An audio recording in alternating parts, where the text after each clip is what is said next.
Good evening, everyone. A few people who are taking their seats. Hello, I'm Jenny Moore, Director of Tinworks Art. Thank you so much for being with us this evening for the third in our series in conversation on food and farming. Tonight with our special guests and speakers, Mariah Gladstone and Jill Falcon-Ramaker, with the title Indigenous Food Sovereignty, Cultural Revitalization Through Food. I'd like to thank everyone so much for purchasing tickets and making donations in support of our organization. For those folks who are new to Tinworks Art, we are a nonprofit, inclusive, experimental art space in the Northeast neighborhood at 719 North Ida, with a mission to connect artists and audiences in meaningful ways. Tinworks is situated on Indigenous land that many people have called home before they were forcibly displaced, including the Blackfeet, Crow, Cheyenne, Salish, and Sioux peoples. And we lament that history, and we also celebrate and honor a present and future indigeneity.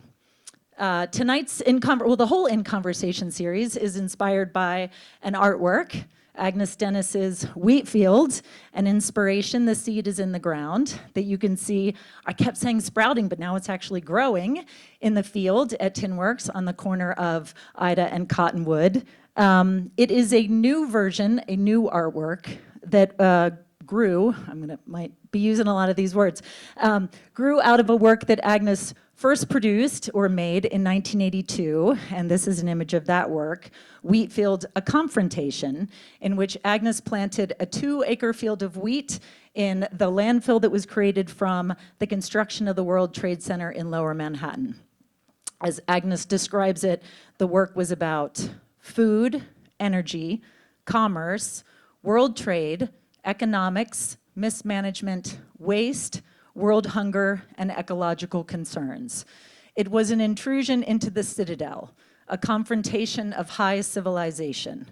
Then again, it was a Shangri-La, a small paradise, one's childhood, a hot summer afternoon in the country, peace, forgotten values, and simple pleasures. And many of these topics we've touched on in our In Conversation series. We invite you to come please see the artwork growing on the field. We also, Agnes invites you to be a part of the art by planting wheat in solidarity in any fallow piece of land. And when you came in tonight and checked in, you might have seen the small packets of wheat that we're distributing. You can pick one up on your way out. You have, as I understand it, from the agricultural community, this is a big learning curve for me, never planted a wheat field as an artwork before.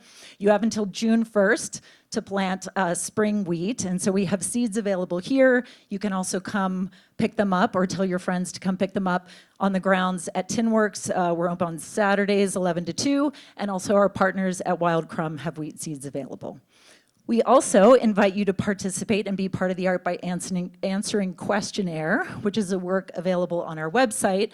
And that's a work that Agnes began producing in the late 60s, posing questions about some of our pressing problems. You can answer those questions, and they are saved in order for us to communicate with the future. We also invite you to come to Tinworks and celebrate Agnes's Wheatfield, an inspiration, the seed is in the ground, and our 2024 exhibition season, The Lay of the Land, which includes 5 other artists inspired by the land of the American West, and our artist in residence, Wills Brewer, who's here with us this evening. Please join us June 15th, 6 to 9 for a public celebration of that. We have many people to thank for our In Conversation series. All of you for being ticket purchasers. Of course, our speakers, Jill and Mariah. I'd like to thank our board of directors, our fantastic team at Tinworks, and most particularly Angela Yonke and Bry Mango for all their work putting these series together. I would like to thank our lead sponsors, the Rialto, Gutalauna, and the Lark, Root Cellar Foods, Farm to Craig, Quality Foods Distributing, Happy Trash Can, the Ivan Doig Center for the Study of the Land and Peoples of the North American West, and our supporting sponsors, Gallatin Valley Farm to School, MSU College of Education, Health and Human Department, North Fork Financial, and Open and Local, and our in-kind support from Treeline Coffee Roasters, the Emerson Center for the Arts and Culture, and the Country Bookshelf, who of course you all saw when you checked in, and please buy some books because they're fantastic books in title. And I would like to thank our partner in this series, Mary Stein, Mary is a community leader in sustainable food systems endeavors and recently retired program leader of the Sustainable Food and Bioenergy Systems degree program at Montana State University. Mary was the thought leader in how we could structure these conversations and who would be great voices for these topics. Her advocacy of sustainable food systems inspired this series, and as evidenced by your presence tonight and many of our In Conversation series, her talent shines in bringing folks together around the important topics of food, farming, art, and community. It's with great pleasure that I welcome Mary to the stage to introduce our guest speakers.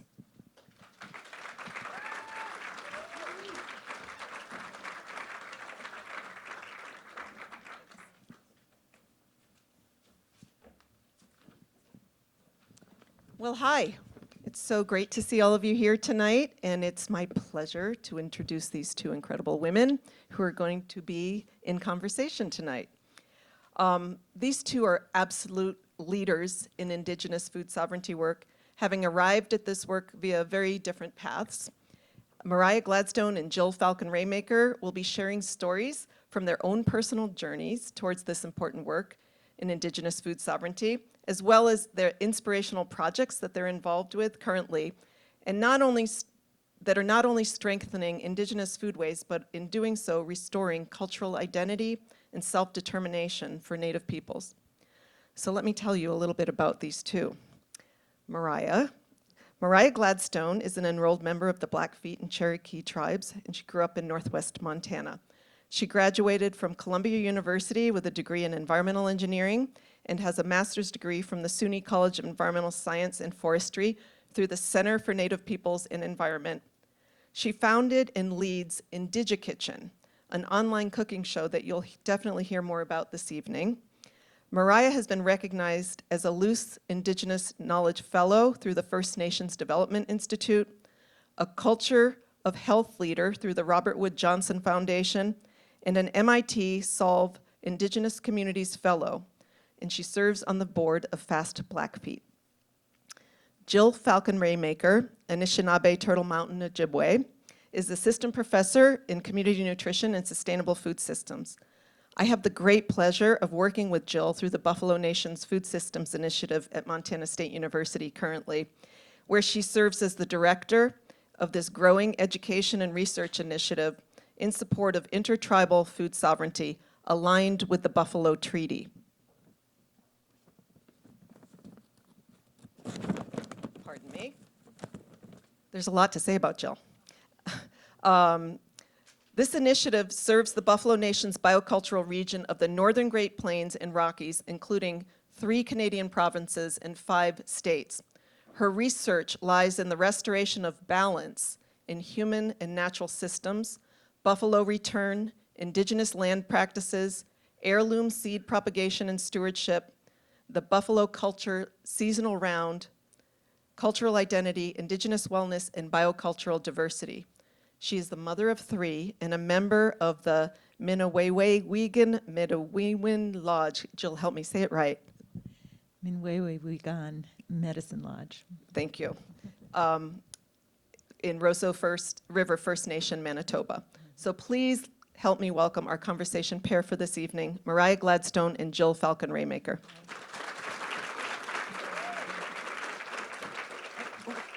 There you go. Said give it back.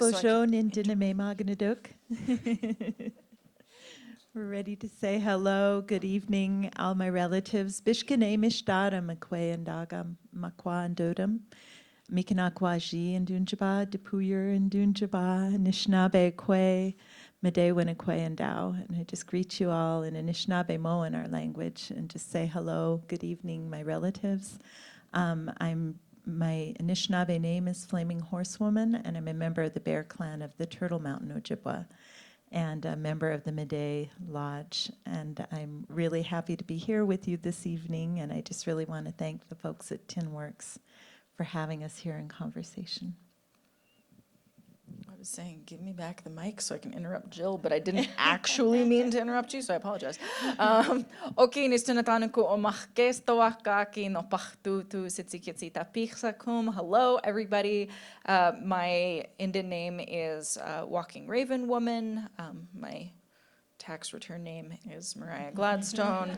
I'm from Blackfeet territory. I live in Bab, just south of the Medicine Line, just to the east of the backbone of the world, Glacier National Park, and the Rocky Mountains there.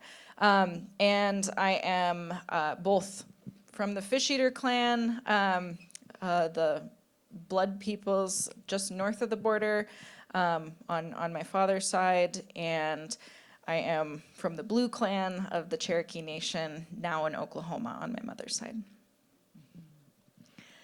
It's pretty amazing to think about places and names and tribes. And just as you're speaking, I'm thinking about the ways that all our nations are blended together, and the Falcons in Bab, the Anishinaabe people up there, and how we all intermarried and were on the plains here, and all got kind of sorted into these reservations and reserves that are separate.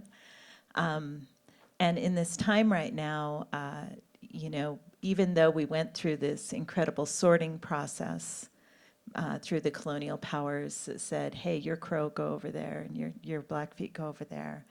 There's this incredible interrelatedness, you know, that we can talk to each other and find out, you know, whose cousins are whose and how we're all related. And that's something that's been kind of forgotten. And so we're here to talk about food sovereignty. And as you heard Mary speak, we work for intertribal food sovereignty. And so as Buffalo relatives, we're here to have this conversation. Yesterday, Paulette said, we're co-sanguine. We're co-sanguine with the buffalo. We share blood with the buffalo. And so I think about, you know, we're more alike than we're different. And with that, I think I'd like to start with thinking about food sovereignty and what is food sovereignty. And so, you know, we talk about, especially in my class, and I can see some students here, you've already heard all this, but I could test you. What's food security and what's food sovereignty? So food security is, you know, you got enough to eat, right? And food sovereignty means you have control over your food. But what I'd like to engage around is the idea of what is indigenous food sovereignty?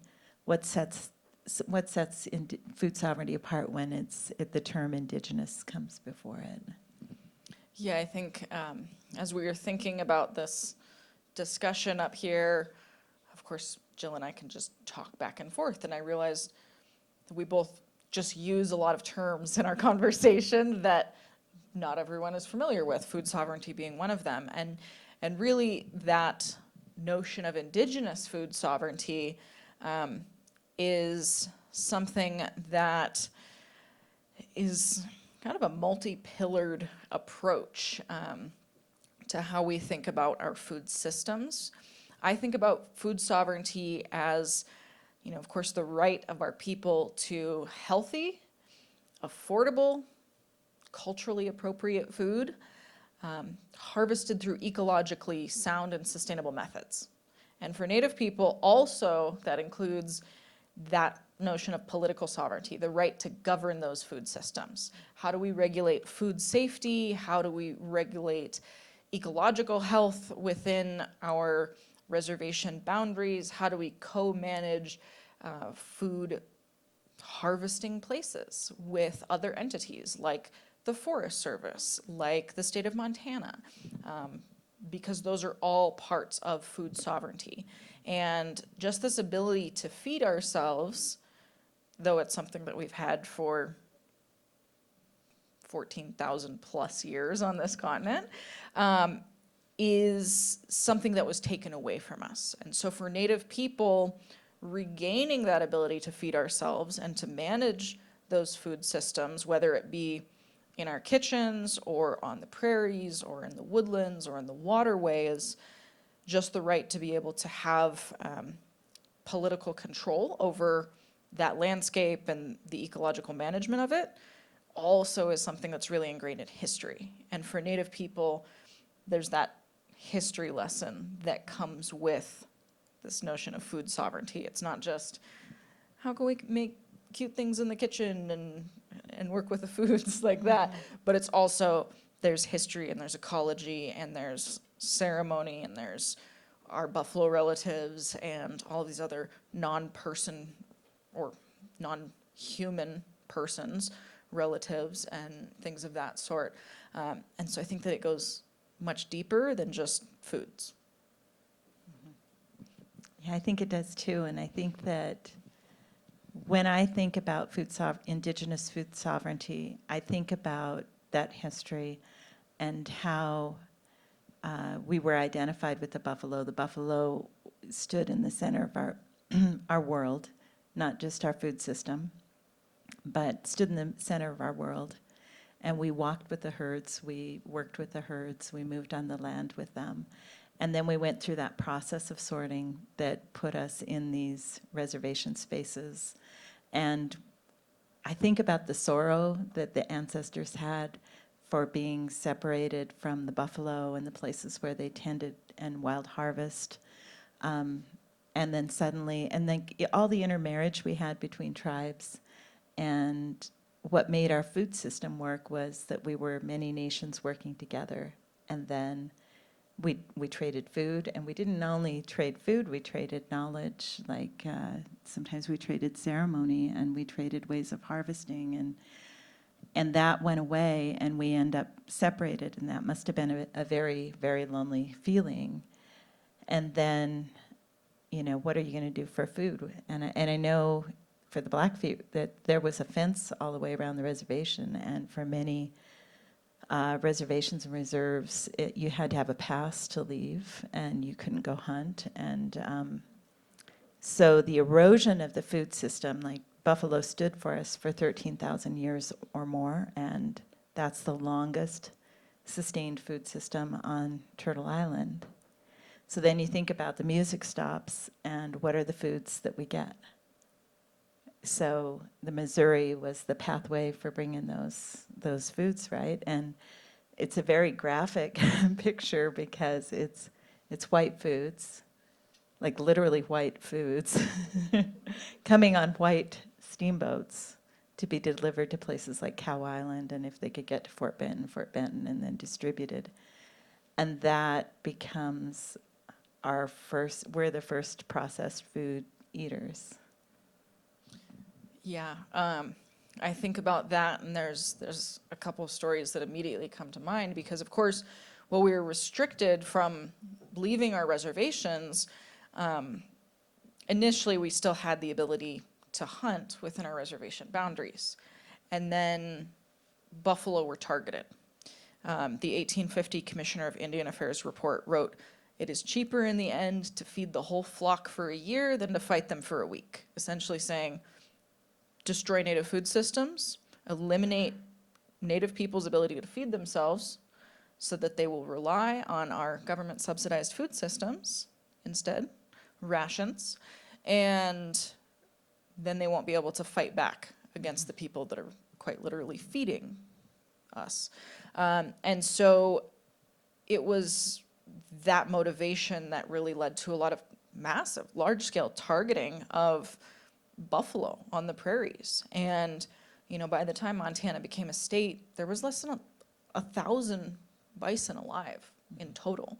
And there's old stories of when one of these last herds of buffalo were rounded up by the Blackfeet people who were starving, and you know, they were in a corral, and one of the leaders said, "No, turn them loose. Like we have to go hungry because there aren't very many buffalo left, and so we have to save these for the future." And so it was that mentality, even when our people were suffering, to keep looking to the future health of the buffalo, because they had sustained us for so long, and it was part of our responsibility to continue sustaining them. And also, thinking about white foods, I also think about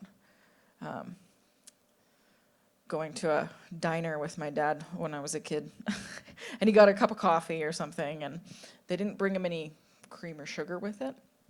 So I remember him asking, the waitress. He said, "I'm sorry, hey, can you please bring me some White Death to go in this?"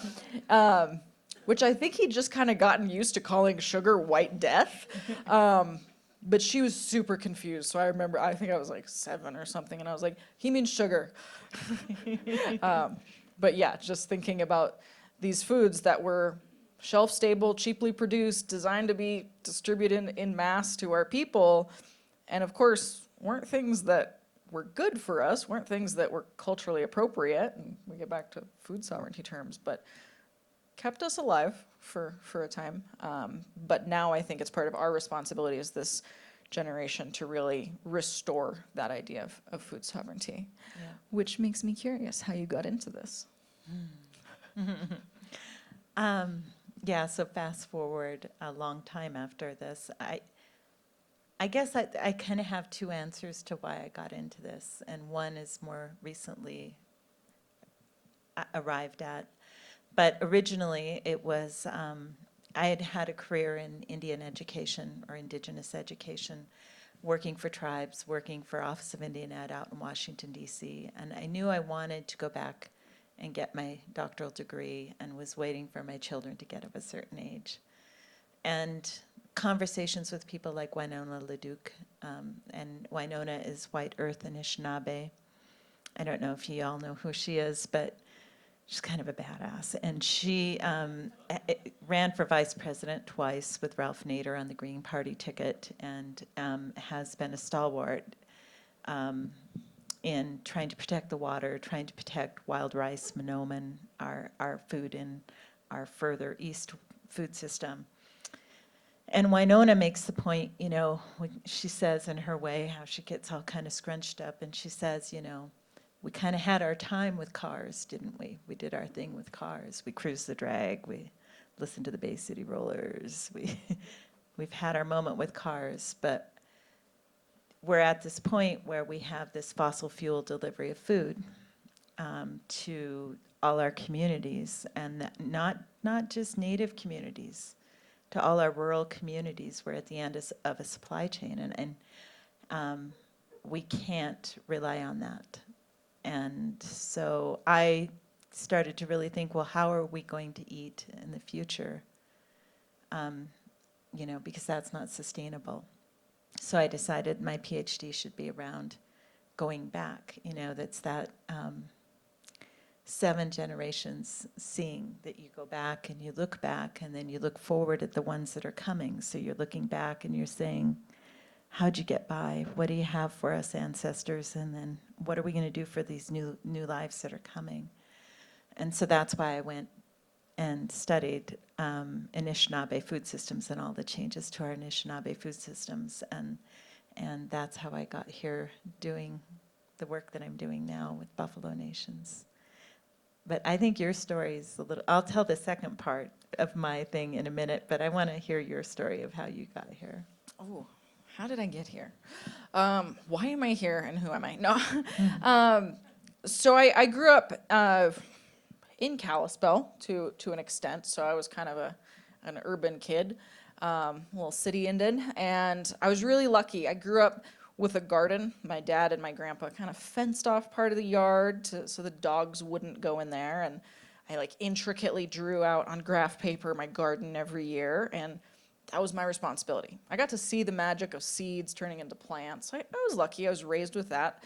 My mom always told me no self-respecting Cherokee would ever plant a garden without corn.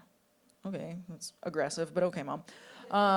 So I'd always plant corn, and, you know, I'd plant my little beans and peas, and, you know, I'd do everything, and I would plant it out, and then I would take it, and I would bring it inside, and I saw it turn into food that I ate. And that was really cool. Like, first grade me was like, yes, I can feed my family.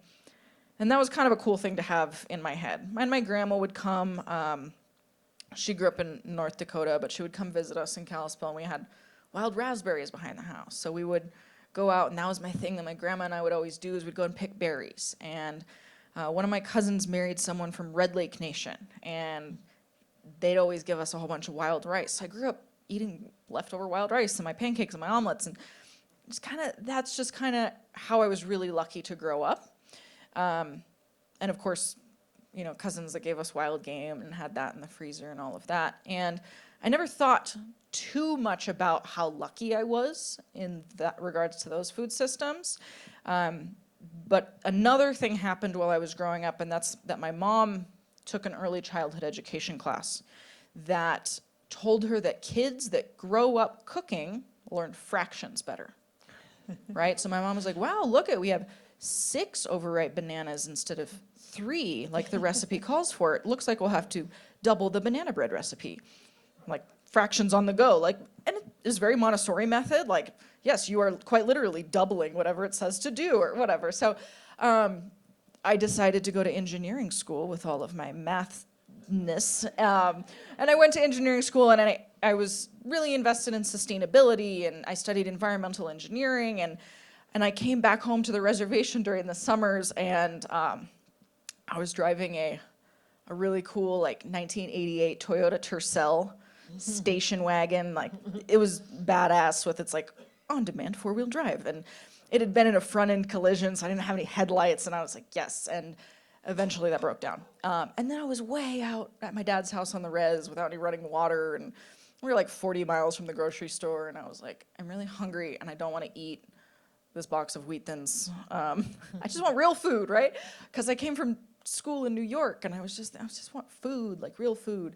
And instead of trying to think of how can I get to the grocery store, I started thinking about all the foods that are outside. What do I have access to? There's plenty of food outside. There's got to be. My ancestors have been living here for thousands of years. What can I go eat? Oh, there's moose meat in the freezer. And so I started learning more about the plants, and I started learning more cooking with wild game. And because I was lucky and I grew up experimenting in the kitchen and getting to make my own recipes up, I kind of just went with that. And so I started cooking with a lot of indigenous foods. And after college, I ended up taking vacation days from my really cool railroad job that I had. I was running a steel gang on the railroad. And I took vacation days to go to a food sovereignty conference. And I remember everyone at this conference just talking about, it's really important, like, we need to eat more traditional foods. We need to eat more traditional foods. And I'm there with all of these other college students and college, freshly graduated college students. And they're like, we don't know how to cook this food, because they weren't quite as privileged to grow up with all of that crazy garden nonsense that I had growing up. And I was like, well, someone needs to start a cooking show then, because we need to reteach this information that was taken from us. And they're like, yeah, someone does need to start. I said, I should start a cooking show.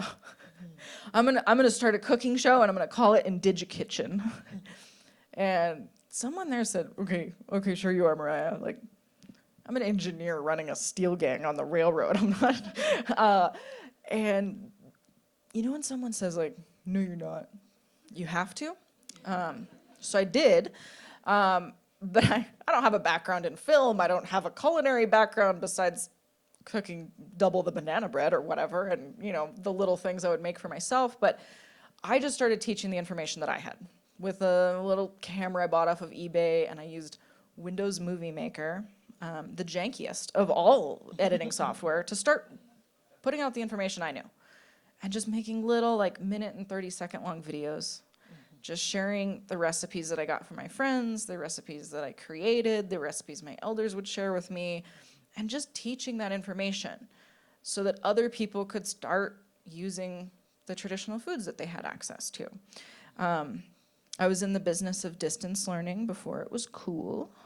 And that's really how I got my start. It happened because I was really lucky, and I was a poor res kid that just wanted a salad. And I just started doing a lot of that work and sharing the information I had. And along the way, I realized that even though I started it to kind of connect with traditional foods, and because of so many of the diet-related issues that we're facing in Indian country, I also realized that there's way more connections and benefits to this. It's about connection to land stewardship, and it's about connection to our plant relatives and our animal relatives, and it's about of course, nutrition, but it's about using this ancestral wisdom, not necessarily to decolonize, but really to re-indigenize, use those tools from the past that you were talking about, that knowledge, that wisdom, and bring us forward into the 21st century and beyond, How can we make our traditional foods in an Instapot or an air fryer or something so that we can make it when we get home from a busy day of classes or work? And how do we make it so that kids will eat it and we can utilize all of that, traditional planting methods or land management or burning practices or butchery processes or hide tanning or whatever, and use that today in a way that makes sense for us in our daily lives. Yeah, I think you're right. I think there's just like so much work to do. We did a food sovereignty strategic planning process up at Blackfeet, and it was this great community process of talking in the casino at Glacier Peaks for a couple days about, what has been lost and what will it take to have healthy food systems when we're dying on average 10 years younger than everyone else. And this incredible need, and yet we don't have the palate for the foods that are our foods, right, that are going to make us healthy. And we're at the end of a supply chain that doesn't provide us access to good, healthy foods. And I think about, the legacies of my family of like the loss of connections to those foods. So buffalo go away in the 1870s, and my grandma, though, her favorite food was pemmican and prairie turnips. But she was a horrible cook. She was such a horrible cook. And we were kind of spread across Montana, and Grandma lived on our Turtle Mountain. It's called Tissa, the Trenton Indian Service Area, right out of Williston, North Dakota. And Grandma lived there, and we'd get to go see her every once in a while. But my cousin from Helena, he was this big Haas football player at Helena High, and then his parents said, no, we're moving back to Trenton when he was in high school.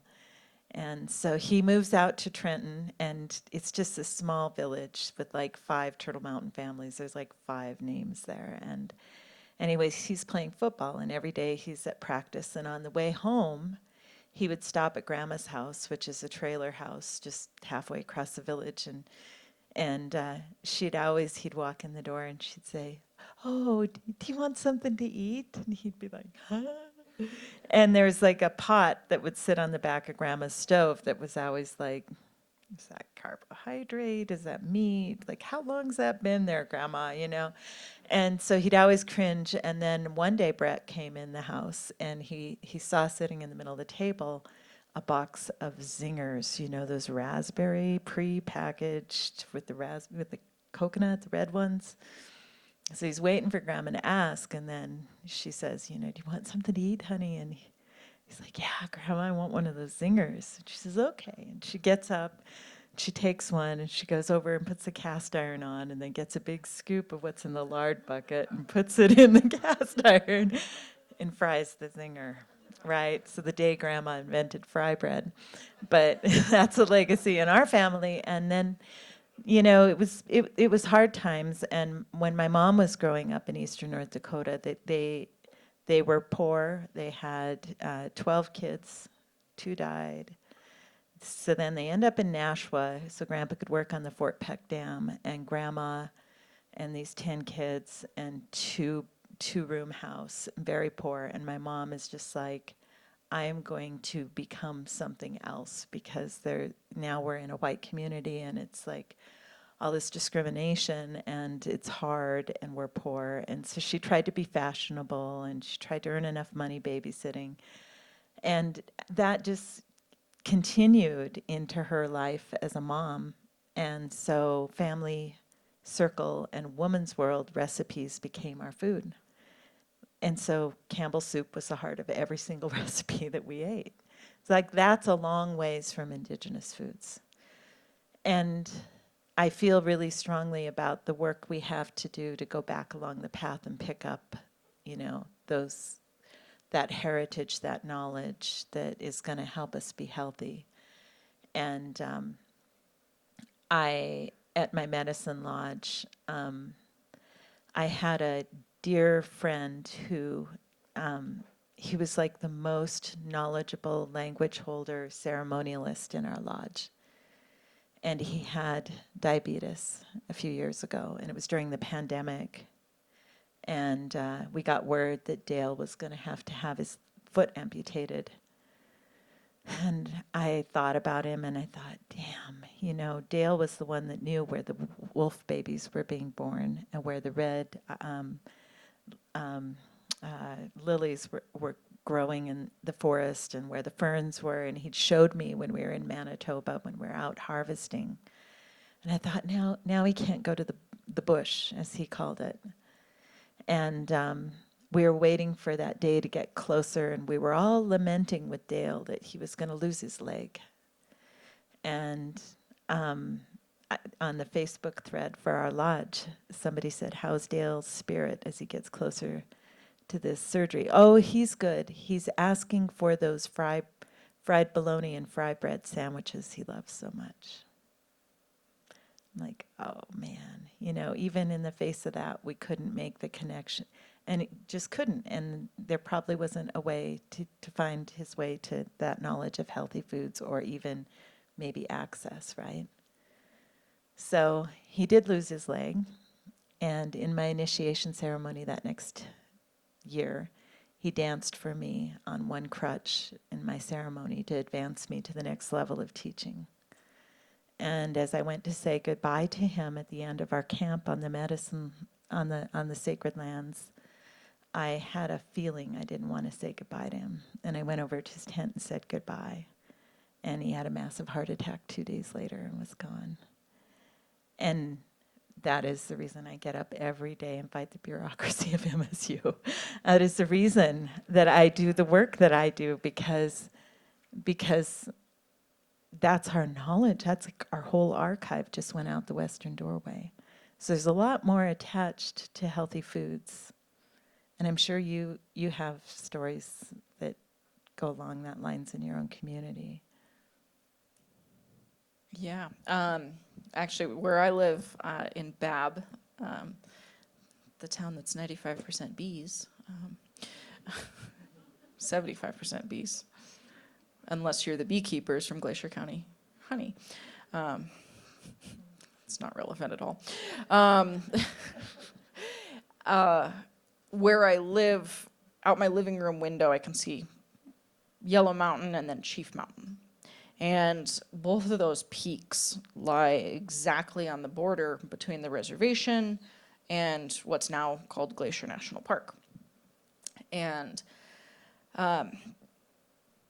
there was, of course, a period of time, as I mentioned, where our people were almost entirely dependent on government-issued rations.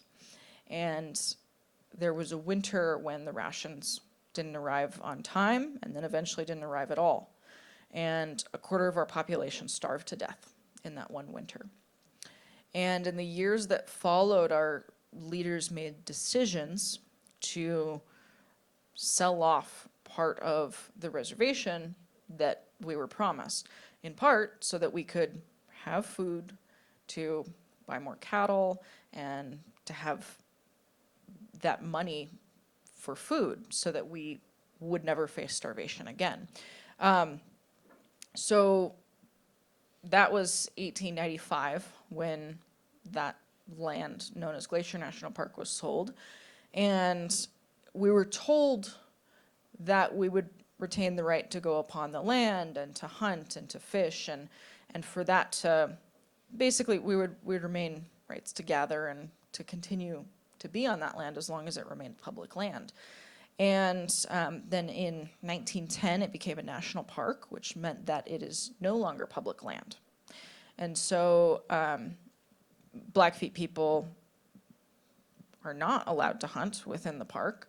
We have a pretty good relationship with the Park Service, and so we can gather and we can do different ceremonial activities and stuff, but kind of through our relationship with the Park Service and not because of our treaty rights there. But when I look out the window and I see Chief Mountain, I'm reminded of a quote by our leader White Calf. And he said at the time that that section, that seeded strip is what it's called, was seeded. He said, Chief Mountain is my head, and now my head has been cut off. The mountains were my last refuge. But I'm reminded that that decision was made, those lands were sold, so that we would have that money to buy food, so that we would have future generations. And when I look at that, I'm reminded of both the value that my ancestors placed on my life. Chief Mountain is our most sacred spot. And to make that trade so that I could be here just shows how much my ancestors valued my presence and all of our future generations' presence. And also when I look at that, I see the responsibility, not just to do what I can today to restore food sovereignty to the people, but also because food sovereignty is connected to political sovereignty, right? Glacier National Park was sold for food. And it's part of my responsibility now to kind of bring that land back mentality to the spheres.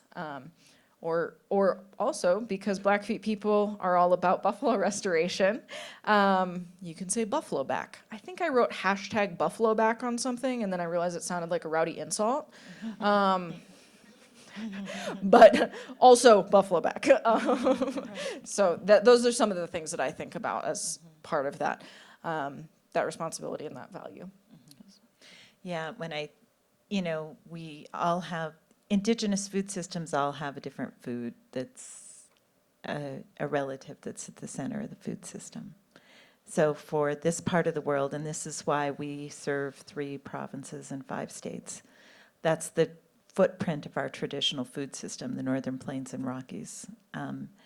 And so Buffalo, center of that food system, right? And then you go over the mountains, and thank goodness the Klamath Dam is down so that the salmon, center of that food system, can come home. And, you think about Winona out there trying to keep the oil out of the wild rice beds. That's another relative, Monoman wild rice, in the middle of the food system. And so there's like a really different relationship with those relatives who have stood for us. And I think it's really important to acknowledge that there's like this very different worldview of a different kinship relationship.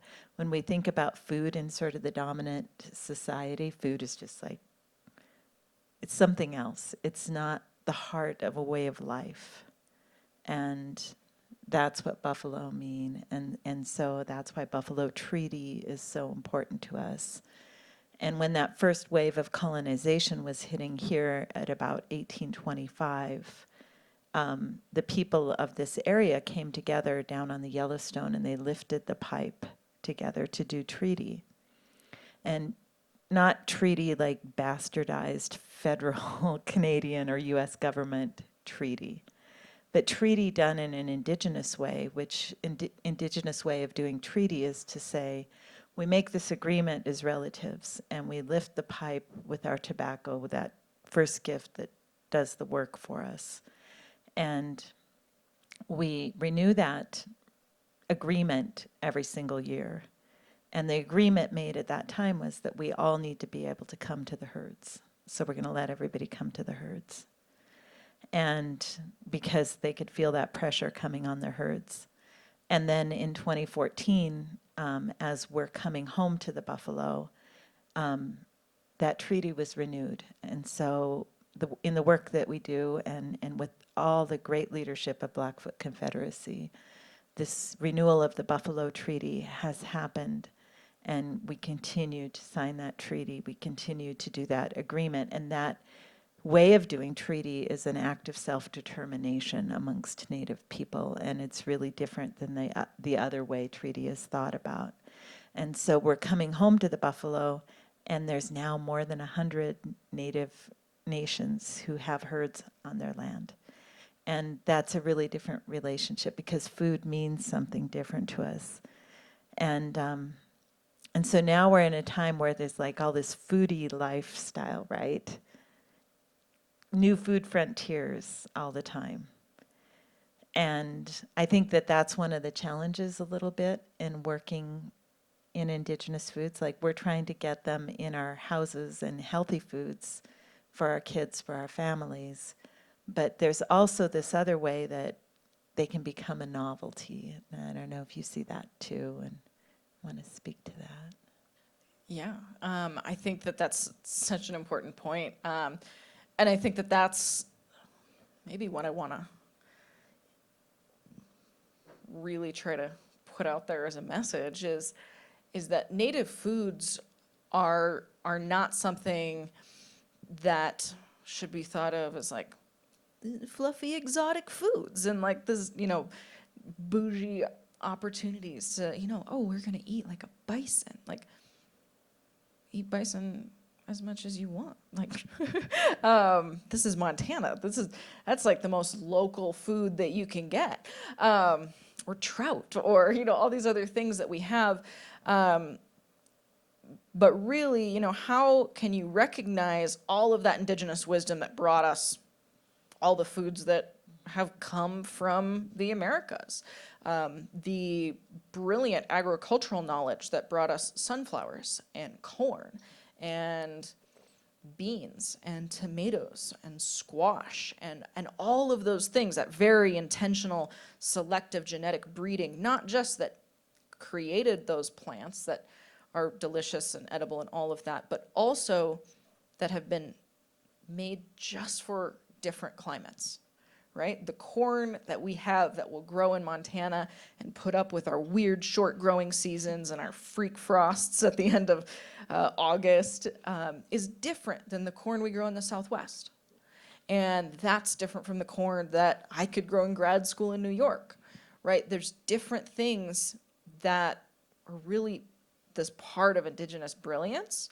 And 60% of the food eaten around the world originated from native people in the Americas.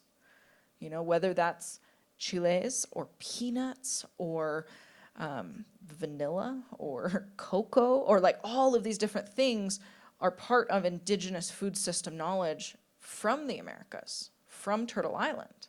And so indigenous food isn't this crazy idea. It doesn't have to be this fancy bougie thing. But really it can be something that you just start to recognize all over your plate.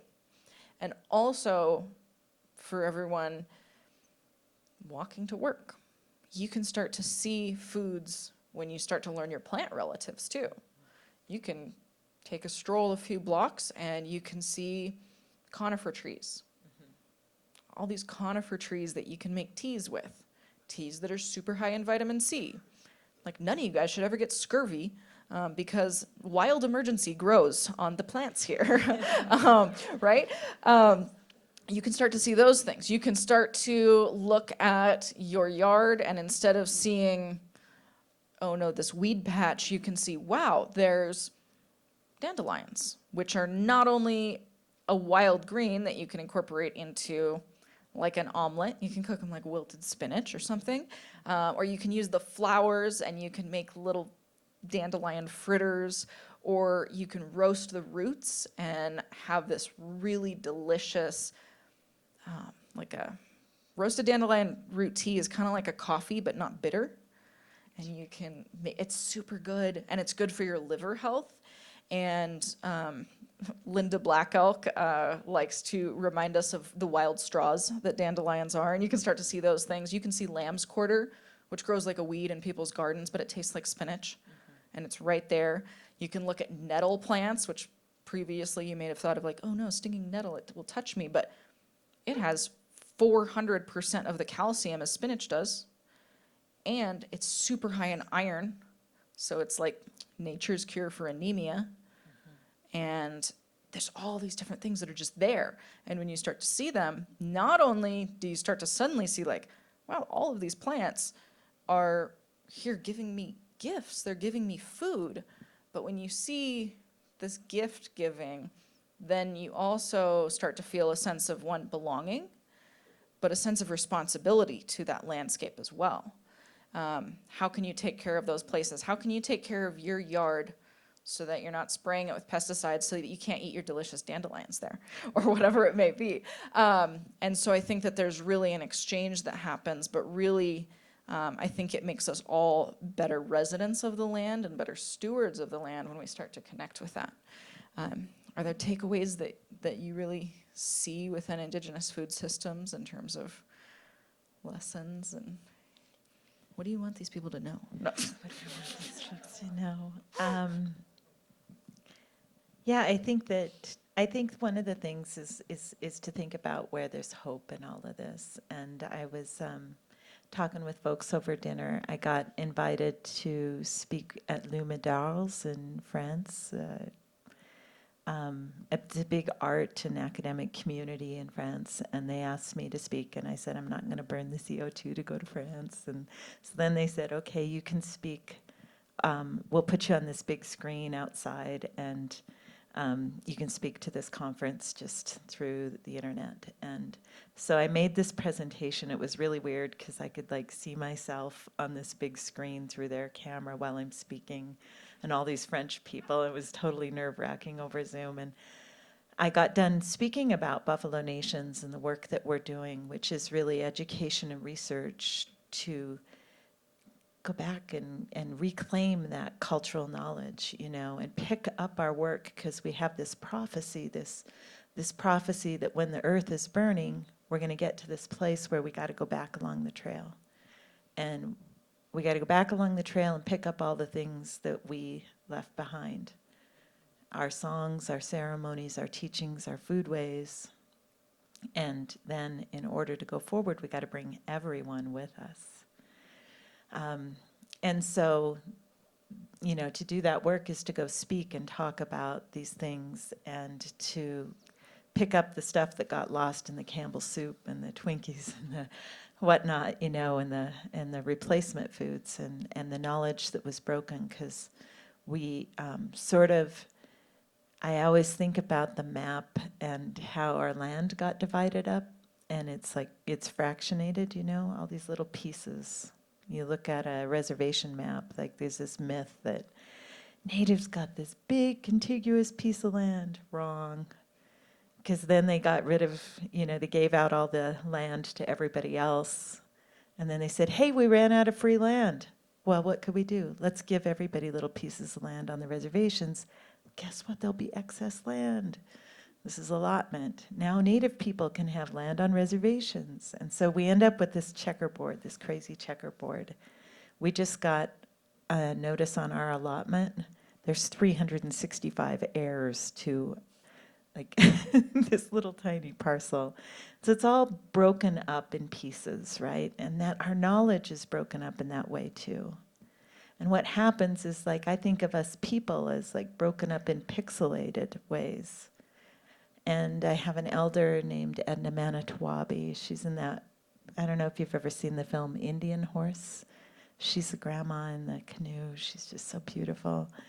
And she sings this song to me, and she tells me, you know, you got to pick up that knowledge and you got to put it on. That's your heritage. You got to wear it. You got to stand up. So back to France. I'm telling, you know, about how we do that with our students. We're like taking them to the land. We're taking them to the food. We're giving them that opportunity to stand up and wear their heritage and be who they are and be healthy and take that back home. And the French people get done listening, and they're like, why are you so optimistic? And I said, well, that is why I'm so optimistic, because Buffalo, because people are doing that work, because they are picking up their knowledge that is theirs. And the buffalo are doing their work. And the buffalo are doing that work. You know, a lead cow, you can't negotiate with a lead cow. She's going to go where she wants to go.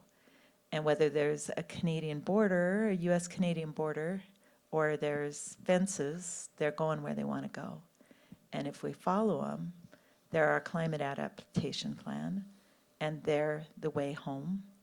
And they're going to show us how to come home to the land.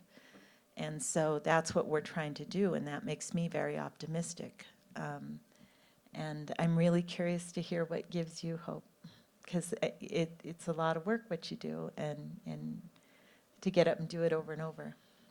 Oh, but it's so fun. No. Yeah.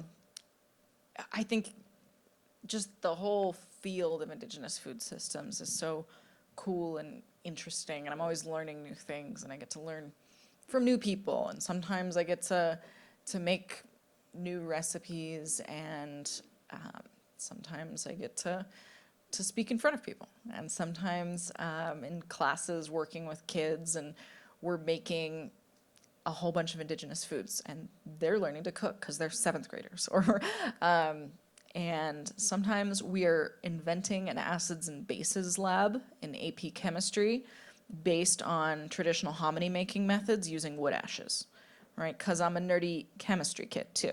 And so there's so many things that are all part of this web of Indigenous food knowledge and Indigenous food systems. And there's a lot of work that's happening, you know. It just feels like the momentum is just like the boulder is rolling down the hill and it's getting faster and faster. And there are Indigenous chefs that are elevated to these high places. There are Indigenous restaurants that are winning awards. There are cooking shows where Indigenous chefs are competing and winning. And there are Native producers that are finding markets for foods that people didn't even know about a few years ago, like tepary beans from the Autumn people, the most drought-resistant bean in the world, right? And they raise them in the desert on the U.S.-Mexico border in Autumn country. And, you know, there are Native ranchers raising bison and selling them to the commodity food program. And so they're being distributed back to our people, even our poorest people that are still relying on those government-issued rations. They get bison now. And our food security institutions like food pantries and food banks are teaching cooking classes about making Savisberry stew. And not only are they teaching those cooking classes, but they bring in an elder to tell stories at the same time because those things are connected. And there's so much excitement happening, and that's what makes me excited. But also I'm reminded of something I heard from a Kanaka Maoli gardener, a farmer, a native Hawaiian. And they said that traditional foods are not new. They are new with a K, as in they're things that we have known. And so this is a restoration, it's a revitalization, it's a resurgence, but really we're building off of all of this ancestral knowledge. We already have these tools. We don't have to reinvent things. We have to make it fit for our situation today, but that's a lot easier than trying to dream up solutions. We have the solutions, and that's what's really exciting about this whole thing. Which brings me back to my newest realization for why I came to this work. We had a meeting here in Bozeman in December called, or November maybe it was, Returning Buffalo with Native Nations. We talked about the buffalo herds. We had a lot of people there that have been doing this work. Tasha Hubbard, Cree filmmaker, Johnny Bear Cub Stiff Arm, who's up at Fort Peck and supports the herd up there, and tons of people from Blackfoot Confederacy, Buffalo Treaty folks, Leroy Little Bear, and then about 6 buffalo herd projects, tribal projects.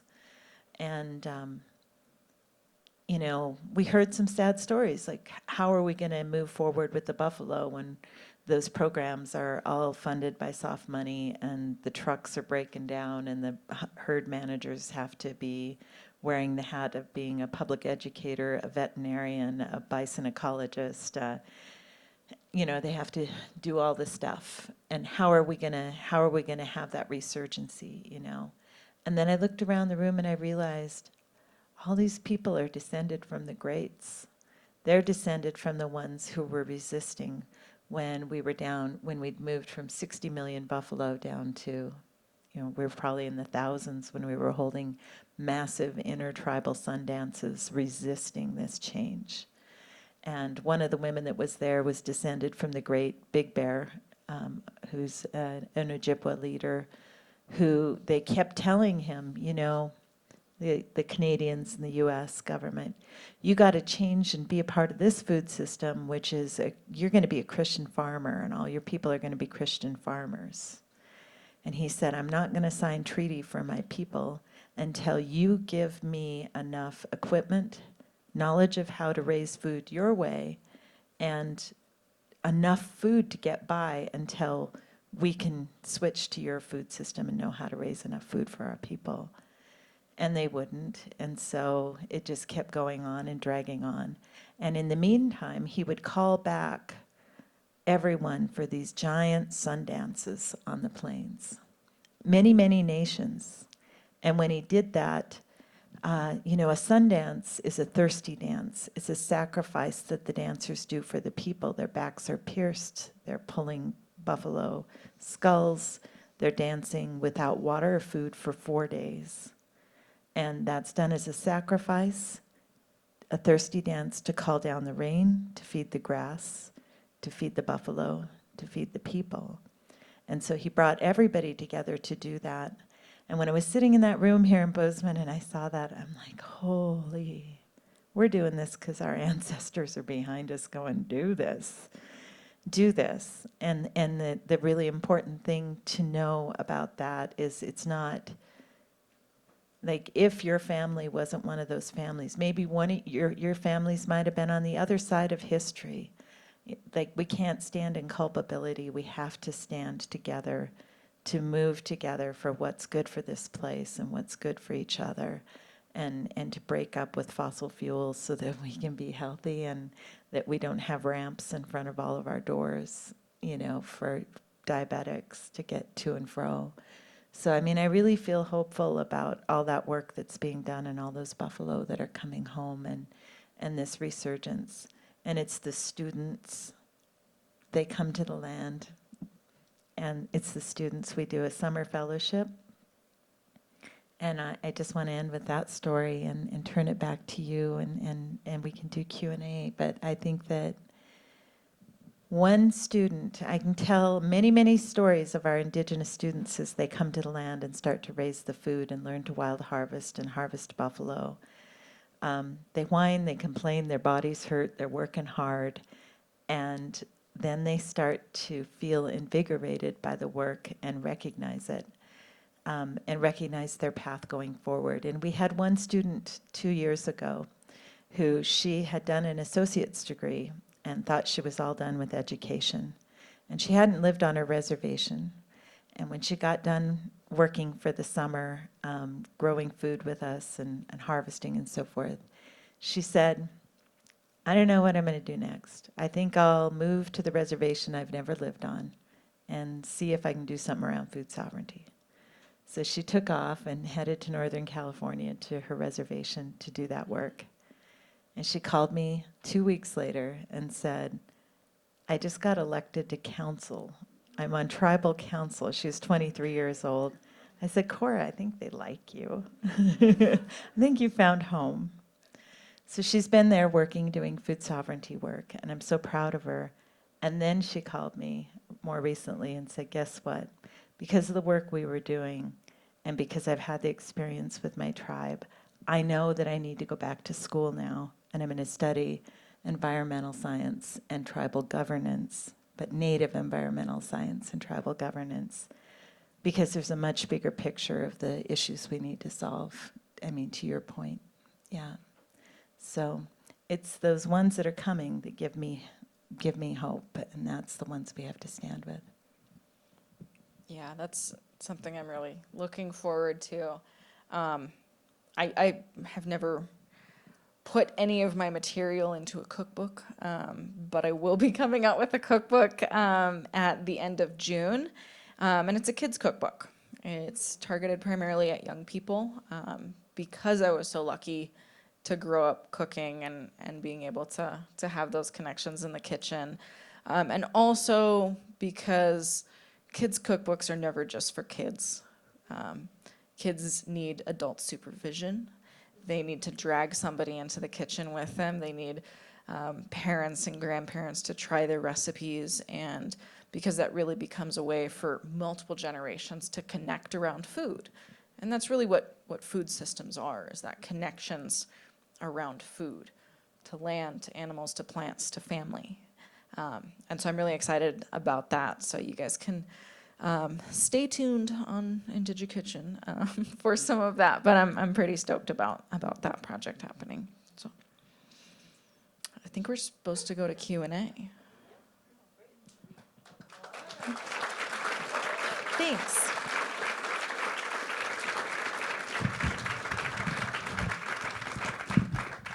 It's time for the interrogation, Jill.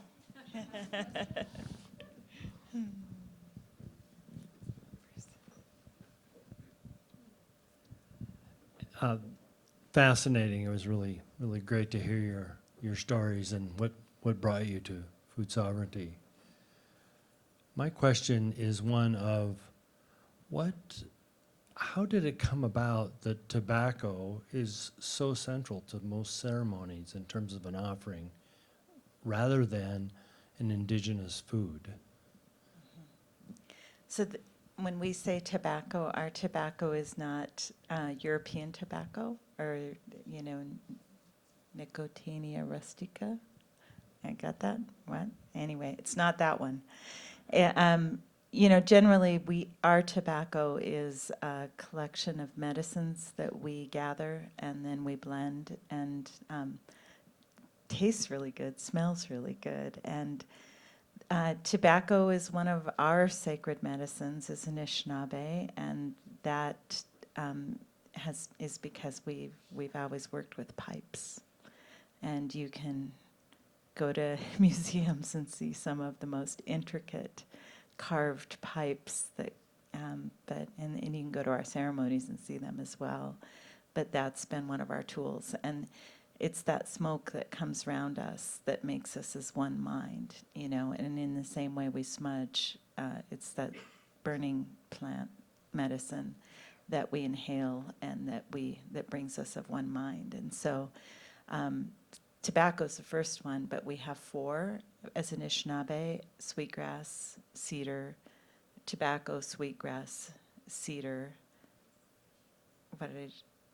sage. And so sweetgrass is our happy pill. Like if we're having a hard time in our ceremony, then we're going to go to sweetgrass because that's the thing that'll lift our spirits. So all those medicines have work to do, and that's just one of them. Yeah. For Blackfeet people, we also have sweet pine. Yep. We have these different medicines, but they're all, we use them in different ways, but many of those ways involve burning, whether it's smoking with tobacco or smudging or just as an incense in the way that it kind of perfumes us and covers us in in a way to make us holy, to cleanse us, to cleanse our spaces, and to be in that mind space, but also to send those thoughts and those prayers, whatever that may be, upward to our sky people, to Creator, however you think about that, but to uplift all of that. And whereas food is an offering, it's not something that goes up, right? Most foods, if you throw them up in the air, they're going to come back down. But tobacco or smoke will travel upwards, and so that's something that we have. So the plants can be edible, medicinal, ceremonial. Yeah, There's also the concept of a spirit plate, though, too, which is right. Yeah. a food offering. So different Native peoples have a tradition of setting aside some of the food from the meal, and that is also an offering as well. So there is some concept of food offerings, too. Yeah.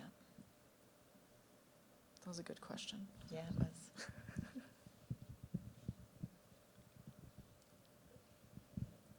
This one here.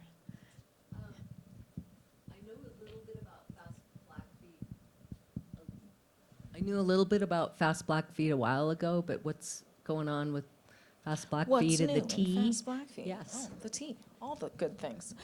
So Fast Blackfeet is the food access and sustainability team. They run the Oyop Food Pantry, which is, of course, kind of an emergency food supply location, system, distribution method, whatever, on the Blackfeet Nation. But they also have different programs. One of those is the Growing Health Program, which was started 3 years ago. And the Growing Health Program started because as an organization, Fast Blackfeet wants to invest not just in food security, but really in food sovereignty. Building those systems where we eventually have a community where we don't need food pantries anymore. And so one of those ways was to build garden beds in the community, plant some of our native plants that Blackfeet people have traditionally harvested for tea. So among those are sage, elderberry, raspberry, rose hips, mint, bee balm, or wild bergamot, just some of these different plants that we've always used and had for teas. And so we put in some of those plants, and we went through the process with the gardeners that were interested in growing them. We taught them about how to take care of those plants, and then at the end of the year, how to harvest them, and how to dry them, and then how to package them up. And we set up a little weigh and pay station. So they could come in and they had a pound of peppermint or whatever. And then we would pay them based on that dried plant that they brought in, or dried plants. And we created a system where people were able to learn about native plants. They were able to grow those things, harvest those, practice their identification in their own gardens, and then be able to make a little bit of money off of those plants. And then the food pantry blended those into tea blends, and then they distributed them through the food pantry. They're like, we don't really want to distribute your close to expiration bottles of Coke. We'd rather distribute peppermint tea and yarrow raspberry tea and all of these delicious things that were grown by local people. So that project has expanded. Now people grow vegetables as well. Those vegetables that come from people's gardens, they're obviously free to use whatever vegetables they will. But a lot of people will bring in wild greens. They'll donate a whole bunch of zucchini to the food pantry. And then there's also a food pharmacy program. There's a dietitian nutritionist on staff that will teach cooking classes. She works with a couple of assistants now. It's really expanded. And so they'll also teach people how to use a lot of those recipes. They did Soup and Stories, kind of a lesson series on both a soup recipe and a story from an elder. So they did some of that work. There was Mommy and Me cooking classes. They offer incentives like, come to 2 of these 3 classes, get an Instapot, right? So there's different things that are taking place in the community like that. And then that food pharmacy program also offers prescriptions for fruits and vegetables.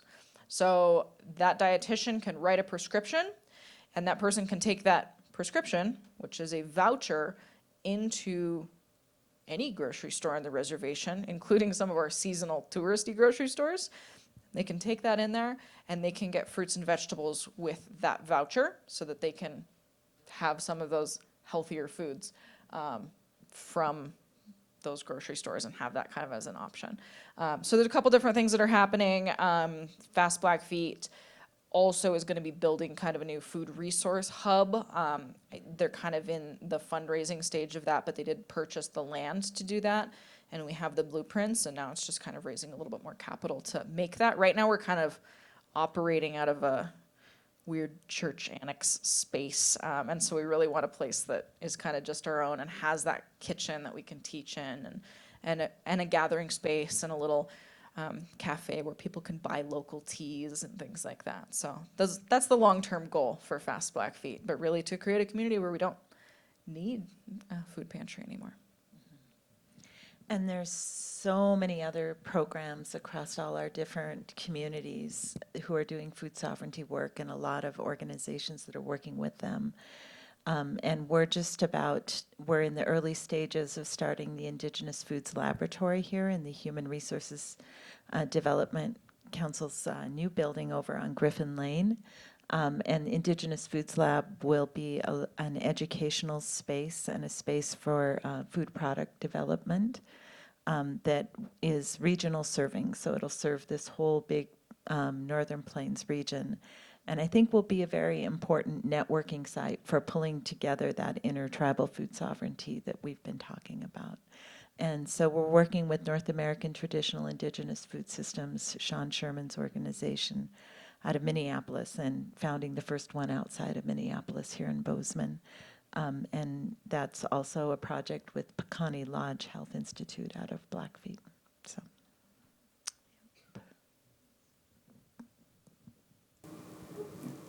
All in, everyone.